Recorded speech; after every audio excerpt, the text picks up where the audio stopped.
From Kashmir to Kanyakumari, India is a spellbinding mosaic of cultures, traditions, languages, and an extraordinary mingling civilization. Keeping its age-old culture maintained, today the country is taking huge strides on the path of development. Namaskar viewers, welcome back to another episode of My India. I'm your host Pratiksha Mishra, and in today's episode, we're going to offer you a glimpse into India's cultures, diversity, along with the developments happening in and around the world.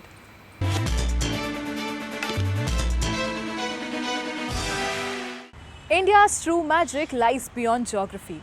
It's the vibrant tapestry of diverse cuisines and emotional connections through street food.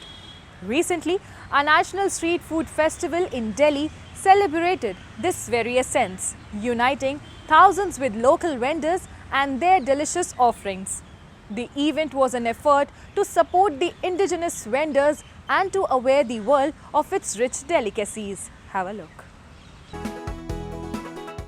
India is incredible, not just because the land is surrounded by water on three sides and uplifted on one side with hilly mountains, but because of its vibrant traditions and a wide variety of delicacies.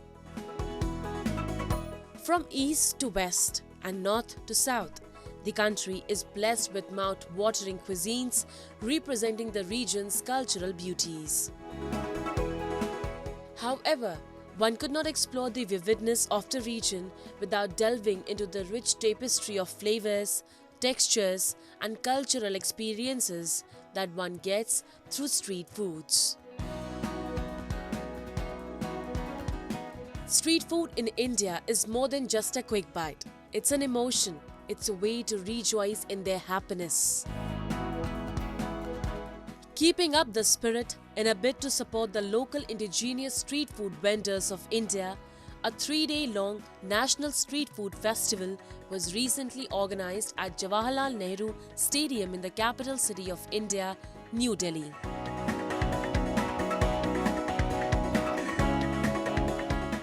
The event witnessed over thousands of people participating in the National Street Food Festival and appreciating the food served by practicing street food vendors. When you say street food, only one name comes to mind, India. India is the first, but Turkey has unique street food also besides India. That's why we think that we can have a cultural bridge through food between Turkey and India, and that's our mission. The 3-day festival was filled with flavors, entertainment, and a lot of memories for the people. From Nepali sale roti to Turkish pizza, everything has been the pull factor in the festival. The food festival invited street food vendors from across 28 states and union territories of India to participate in the event by setting up more than 120 stalls. A food vendor from the tribal community of Andhra Pradesh expressed how much love she received during the festival for their flavorful bamboo food dishes. हम लोग आंध्र प्रदेश से अर्क valley Andhra Ooty बोलते हैं उसको आदिवासी लोग ज़्यादा इसको खाते हैं वहाँ पे वहाँ से हम लोग यहाँ पे आए थे इसको bamboo biryani bamboo chicken bamboo fish red chilli kebab हम लोग स्टॉल पे लगा हुआ है यहाँ पे ये आदिवासी लोग पुराना ज़माने में इनको बैम्बो में रख के पकाते थे उसको. During the festival, people buying food coupons came to the stalls to enjoy the authentic flavors of the states. From Shahi Kebab, Bihar's Litti Chokha, Andhra's bamboo rice and boiled bhutta to Varanasi's world-famous chaat and pista kulfi, the festival had something for everyone. Furthermore, the event followed a series of cultural programs, panel discussions and speeches by influencers who presented their views about street foods. यहाँ पर मैं नोएडा से आया हूँ और मैंने बहुत सारी चीज़ें खाई लेकिन सबसे बढ़िया चीज़ें मुझे यहाँ पे लगी दो एक दौलत की चाट और दूसरा बैम्बू चिकन वो बहुत यूनिक था और मैंने कभी उसे दिल्ली में कभी देखा नहीं था यहाँ पे बहुत अलग अलग पार्ट से इंडिया की चीज़ें आई हैं तो हर फूडी का यहाँ पे आना मस्ट है. Apart from Indian states, the 13th National Street Food Festival also had participants from countries such as Afghanistan and Nepal. The food festival was an effort of the National Association of the Street Vendors of India to bring together the promoters of local and traditional food. Nasvi also introduced an Android-based application, Street Sarthi, to help street vendors across the states reap the benefits of government schemes. So we feel that all cities should be inclusive and the street vendors should have a right to sell their goods and services with dignity. This street food should not be corporatized, it should remain with the street food vendors because it is also they also promote the local culture and they also promote their livelihood through this street food. So the idea is of organizing this kind of festival is that we bring in policy makers, we bring in decision makers of the country and we bring in citizens, to make them all aware about the beauty of the street food, and also we provide a platform to the street food vendors so that they are able to understand how much they are liked, how much they are appreciated. Events like these are essential to bringing attention to the importance of these traditional street foods, which also present the country's regional legacies. They also provide a platform for vendors like these to make the world aware of India's diverse food culture and an opportunity to earn a fair wage. Moving on, let's take you to the centuries-old Dargah of Sufi Saint Hazrat Qutub-e-Aalam in Saharanpur city of India's Uttar Pradesh, which is a testament to the living example of Ganga-Jamuni Tehzeeb'of India as people in large numbers gather to pay their sincere tribute to the saint. Have a look. For centuries, the tombs and dargahs have served as a popular pilgrimage destinations for both Hindus and Muslims. The key teachings of Sufism have always endeavored to uphold unity and togetherness among the various communities, and this practice endures even today. Around 40 kilometers away from Saharanpur city in India's Uttar Pradesh lies the Dargah of the most revered Sufi saint Hazrat Qutub-e-Aalam. The Dargah is an absolute emblem of communal harmony as people with diverse faiths and from diverse backgrounds come together to offer their sincere prayers to the saint. The Dargah of Baba Hazrat Qutub-e-Aalam is said to be around 500 years old and was once the cottage of Hindu saint Haridas, who happened to be the greatest Indian poet and classical musician of his time. जो ख्वाहिशात भी होती हैं वो भी हमारी यहाँ आके पूरी हो जाती हैं. हमें कभी ये नहीं कभी किसी ने महसूस नहीं कराने दिया कि हम लोग हिंदू हैं या सिख हैं तो मुस्लिम आस्थाने में क्यों हैं. और कम से कम 22 साल से यहाँ के गुसल की सेवा मेरे पास है. The 5-century-old Dargah has an elegant dome-shaped structure with spacious courtyards that are more than often overwhelmed with people who come to seek spiritual guidance and solace. People often come to the shrine seeking solace, escaping the hustle and bustle of daily life to establish a connection with their inner selves. Moreover, the Dargah of the Sufi saint feeds thousands without discrimination by regularly holding free meal services or langars for the devotees. आपने हिंदी में भी शायरी की, बहुत बड़े शायर कहलाए.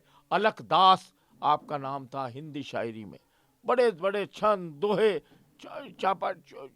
चौपाइयाँ बहुत आपकी लिखी हुई. अलख दास आपका तखल्लुस था. और ये जो आज जगह है ये भी बाबा हरिदास यहाँ रहा करते थे. जब से ये हिंदू मुस्लिम प्रेम चल रहा है, जब बाबा हरिदास की ये कुटिया हुआ करती थी. People from all walks of life visit the shrine to pay their respects by bowing their heads, offering flowers, laying chadars at the grave of the holy saint and praying for their own well-being. हम यहाँ 20-25 साल से आ रहे हैं. ये हमारे husband जी हैं, इनको यहीं से गुरु गद्दी मिली है. दुनिया की कामना पूरी होती है. हर बिरादरी का इंसान, सिख, हिंदू, हर किस्म के इंसान आते, सबकी मनोकामना पूर्ण होती है. यहाँ बहुत सुकून मिलता है, बहुत अच्छा लगता है. For centuries, Sufi architecture has always served as a symbol of communal harmony, nurturing an enduring connection among diverse communities and promoting a sense of brotherhood in society. And now, some of the stories that made news recently.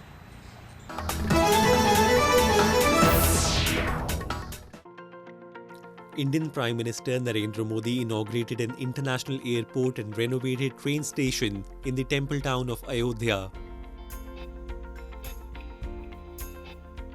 आज यहाँ 15,000 करोड़ रुपए से अधिक के विकास कार्यों का शिलान्यास और लोकार्पण हुआ है।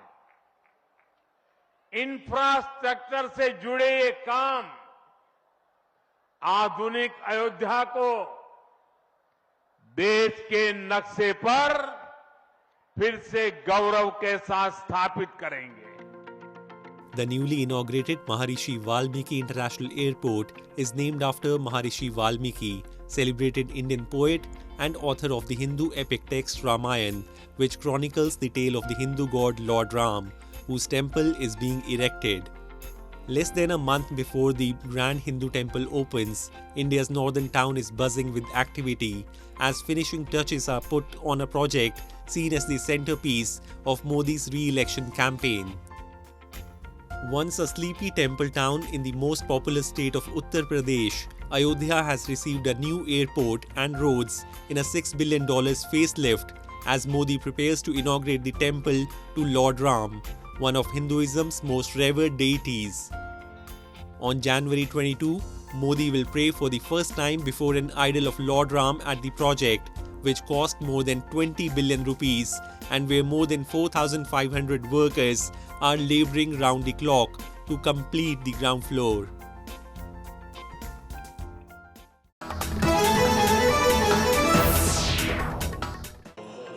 Buddhist monks and nuns gathered to offer prayers wishing for the long life of their spiritual leader, the Dalai Lama, in India's eastern Bodh Gaya town. आज परम पावन जी के लिए दीर्घायु की प्रार्थना की गई। बहुत परंपरा में ऐसा होता है कि जब गुरु प्रवचन देते हैं, शिष्यों को शिक्षा देते हैं, तो उसके बाद शिष्यों की परंपरा है कि दीर्घायु के लिए गुरु जी के लिए प्रार्थनाएं करें, उनको उपहार भेंट करें। The prayers were offered on the first day of the new year after the Dalai Lama concluded a 3-day teaching session. The Dalai Lama, who fled from Lhasa for asylum in India in 1959, has worked for decades to draw global support for linguistic and cultural autonomy in his remote, mountainous homeland situated between India and China.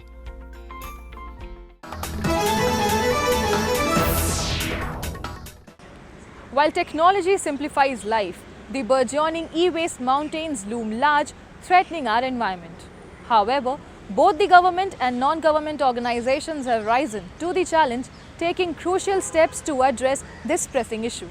Let's delve into the journey of organizations that are continuously working to combat this global challenge. Take a look. Be it computers used in offices or mobiles used by common people or the electronic devices used daily in households, in this era of modernization, these gadgets are making people's lives easier, but at the same time, the massive amount of e-waste that is being generated across the country is posing a serious threat to the environment. However, a number of important actions have been taken by both government and non-government organizations to address the problem. For instance, Recycle Karo is a company based in India's Maharashtra that has been engaged in recycling of e-waste for over 10 years. The company manufactures metals which are rarely found in India like cobalt, sulfate, lithium, etc. by dismantling various electrical wastes on a large scale. The company is not only solving e-waste but is also manufacturing metals which are mostly imported from foreign countries. हमने lithium बनाना शुरू किया, उसके पहले तक 100% lithium import होता था India में, China से या जापान से या कोरिया से इंपोर्ट होता था। अभी हम यहाँ पे खुद लोकली लिथियम बना रहे हैं, कोबाल्ट बना रहे हैं हम यहाँ पे। अभी हम टेंटेलम पेंटॉक्साइड बनाने का हमारा वी आर वेरी क्लोज, और हम उसका प्रोडक्शन शुरू करेंगे। तो पॉइंट है कि ये सारे मेटल्स हम इंडिया में बना सक रहे हैं और वेस्ट से बना सक रहे हैं, तो ये हमारी बहुत बड़ी अचीवमेंट है। Like Recycle Karo, another company named Atro, based in Roorkee, Uttarakhand, also manufactures metals from e-waste. This company extracts various metals like gold, silver, aluminium and copper from e-waste like discarded laptops, mobiles, televisions and refrigerators. कि जो ई waste recycle होता है उससे copper निकलता है, aluminium निकलता है, steel निकलता है, टिन निकलता है, आपका सिल्वर निकलता है, गोल्ड निकलता है। प्लीज़ कीप इन माइंड कि इन सारे पदार्थों और धातु में इंडिया नेट इंपोर्टर है। इंडिया नेट इंपोर्टर कॉपर में है, इंडिया में नेट इंपोर्टर टिन में है, नेट इंपोर्टर ऑब्वियसली गोल्ड और सिल्वर में है। सो ई वेस्ट रिसाइकलिंग से वो नेट इंपोर्ट भी कम हो रहा है। It is obvious that recycling of e-waste can also contribute to the country's economy. According to Global E-Waste Monitor 2020, India is world's third biggest e-waste producer, and the Indian government is taking steps to make e-waste management better and making people get aware of this. The e-waste management rules in India were enacted in 2016 and 2017. After this, changes were made in it, for which manufacturers were asked to use such technology so that the final product can be recycled. Apart from this, the components used in electrical and electronics products should be made in such a way that less e-waste is generated.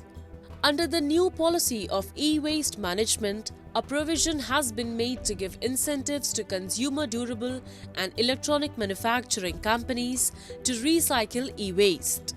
At the same time, the government is also running awareness campaign to improve e-waste. E-waste is an issue related to global warming, and India is contributing greatly to it. Recently, India participated in the climate change conference COP28 held in Dubai and shared its views on the international platform. हमने मिलकर green development pact पर सहमति बनाई। हमने lifestyle for sustainable development के सिद्धांत तय किए। हमने वैश्विक स्तर पर रिन्यूएबल एनर्जी को 3 गुना करने की प्रतिबद्धता जताई। Due to rapid urbanization, digitalization and continuous increase in population in India, e-waste is also increasing. Government and non-government organizations are trying to solve this problem. And now, some of the stories from the recent developments and happenings from around the world in our section of World in Focus.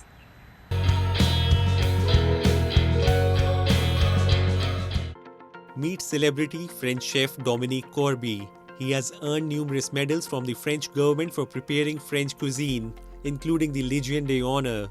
His passion prompts him to travel the world over in search of quality ingredients. Based on J. Fudo's recommendation, he paid attention to Fukushima's winter fishery. J. Fudo is developing promotions to accelerate the export of Japanese food. Dominique Corby visited Haragama Fishing Harbor in Soma City. It is a very familiar place for him. 炊き出しとかたくさん行きまして、すごいなんか大変なものもなったんだけど、で、今日見たらなんか戻ってきてるとなんか感じてますね。The seafood market is filled with positive energy. Workers at Fishing Harbor Haragama expressed confidence in the area's recovery. Chef Corby selects quality ingredients for his French cuisine. The best fish to eat in the winter is flounder. Fishermen's self-restriction protects it. After his return to Tokyo, Chef Corby managed to capture the essence of Fukushima's cuisine and prepare his own dish. Now Corby adds new flavors to his stock of French cuisine after his fishing trip to Fukushima.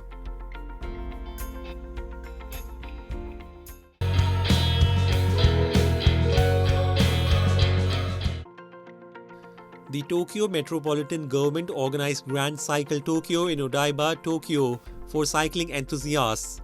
It was aimed to enjoy a beautiful landscape, clean fresh air and accelerate to grow healthy life. Tokyo Governor Yuriko Koike announced the event start and outlined its goal. グランドサイクル東京レインボーライド、これからスタートいたします。とにかくまっすぐ一心不乱に前を向かれるかもしれませんけれども、どうぞ心にも余裕を持ちながら今日一日楽しんでいただきたいと思います。 Tokyo Metropolitan encourages bicycling in a safe and healthful manner. Its goal is to encourage people to participate in sports at least once a week and leads a person with disability to accessible sports. Odaiba area has Rainbow Bridge and newly added Gate Bridge. These two bridges are landmark in Tokyo to attract local residents and visitors. A 32-kilometer course and an 8-kilometer course were prepared. 4,500 cyclists participated in the pleasant breeze and stunning scenery, including Olympic and Paralympic medalists as well as other cyclists. Adoption of safe riding is another crucial aspect. Helmet was compulsory for all cyclists. Enthusiasts with tandem bicycle, which is designed for two riders, also participated in the event. People with physical disability also participated. Bicyclists enjoy the crisp, clean air and picturesque scenery of autumn, along with the contentment that comes with being a Tokyo metropolitan.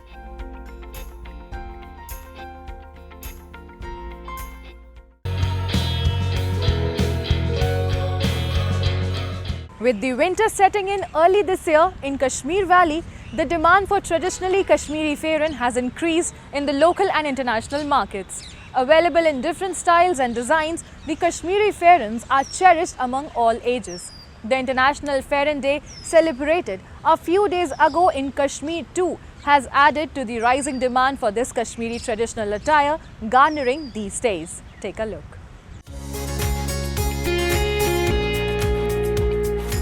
The loose-fitted traditional attire fairan has remained a staple clothing for Kashmiris for centuries.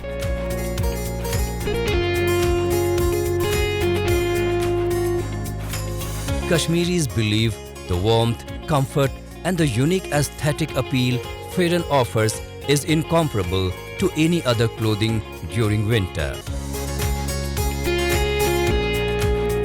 In recent years, the Kashmiri fairan has garnered a huge demand across the country and world over. The International Fairan Day celebrated in Kashmir a few days ago has certainly given a boost to the local businesses dealing in this particular clothing segment.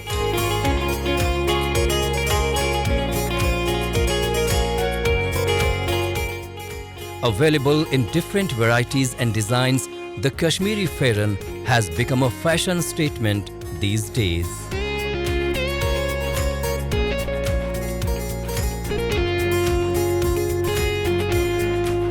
इसमें बहुत सारी variety है। इसमें कपड़ा भी अलग है, material भी अलग-अलग है, तो और डिजाइन भी अलग-अलग है। खुला भी है, टाइट भी है, कोट टाइप भी है। बहुत सारी किस्में इसमें। कितना डिमांड रहता है? बहुत सारी डिमांड है। इस साल तो मतलब सर्दी पहले ही आ गई, ज़्यादा सर्दी हो गई, तो इस साल इंशाल्लाह मतलब बहुत डिमांड है इसका। तो बाहर से भी लोग आते हैं? बाहर से भी लोग आते हैं, टूरिस्ट वो भी ले जाते हैं, मतलब वो कश्मीरी चाहिए हमें, वो फैरन वो ले जाते हैं। Typically made of wool and adorned with intricate embroidery, fairans are cherished among the men and women both.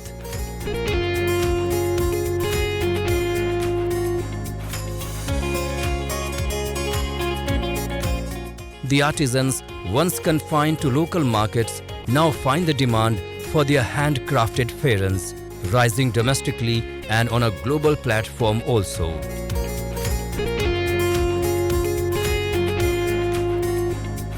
मैं यहाँ विंटेज में काम कर रहा हूँ। आज मैं आया था फेरन लेने के लिए। मैंने इसका एड देखा था, तो मुझे अपने लिए भी लेना था और मुझे बाहर भी भेजना था। मेरा भाई वहाँ पे काम कर रहा था, उसने मुझे बोला कि मुझे फेरन भेजो, और मुझे घर भी भेजने थे, 2-4 फेरन मुझे घर भी भेजने थे।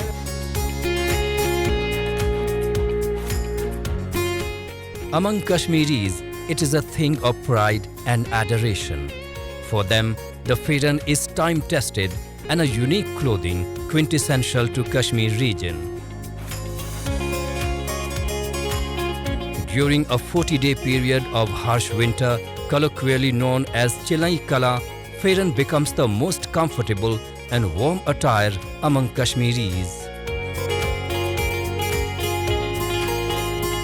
देखिए ये फैरन जो एक है ये दुनिया में एक बेमिसाल चीज़ है।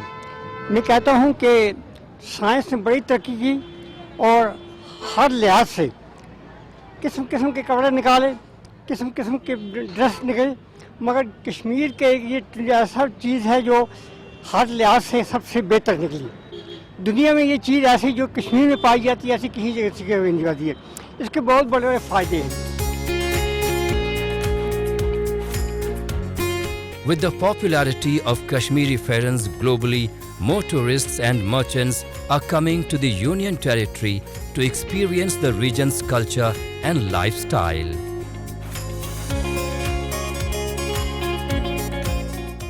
The government too is promoting the winter garment locally and internationally, thereby helping Fairan artisans and traders grow their businesses.